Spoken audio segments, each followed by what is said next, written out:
அறுவை சிகிச்சை மூலம் குழந்தை பிறப்பு. சுகப்பிரசவத்தை எதிர்பார்த்து காத்திருந்த எனக்கு எதிர்பாராமல் கிடைத்த ஒரு மரண வழிதான் அறுவை சிகிச்சை. கத்தி உடலில் அறுபடுவதை முதல் முறை உணர்ந்த தருணம். முதுகெலும்பில் மருந்தூசியை வலியுடன் பெற்றுக்கொண்ட முதல் தருணம்.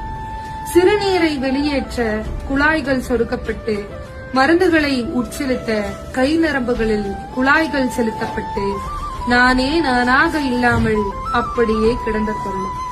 வயிற்றின் சுவரை கீறிட்டு தசை மற்றும் கொழுப்பு அடுக்குகளை வெட்டி கடைசியில் கருப்பையே வெட்டி உயிர் பயத்தை கடந்து வந்தேன் இந்த உலகில் உன்னை கொண்டு வர. நஞ்சுக்கொடியை அகற்றி தையலிட்டார்கள். அதையும் உணர்ந்தது இந்த உடல். உடலா ஏதோ சாதாரண பொருளா தெரியவில்லை. கத்தியும் ரத்தமுமாய் கிடந்து மயக்கம் தெளிந்தது. இத்தனை நாட்கள் சுமந்த அந்த உயிரை தூக்கக்கூட இந்த உடலில் சக்தி இல்லை. போடப்பட்ட தையலை ஒவ்வொரு முறை பார்க்கும் போதும் அப்படி ஒரு பயம், எங்கே பிரிந்து விடுமோ என்று. இத்தனை வலிகளையும் தாங்கி கடந்து வந்தால் இளம் வயதிலேயே இடுப்பு வலி, முதுகு வலி. உடலே மாறிவிட்டது, வலியே வாழ்வாகிவிட்டது.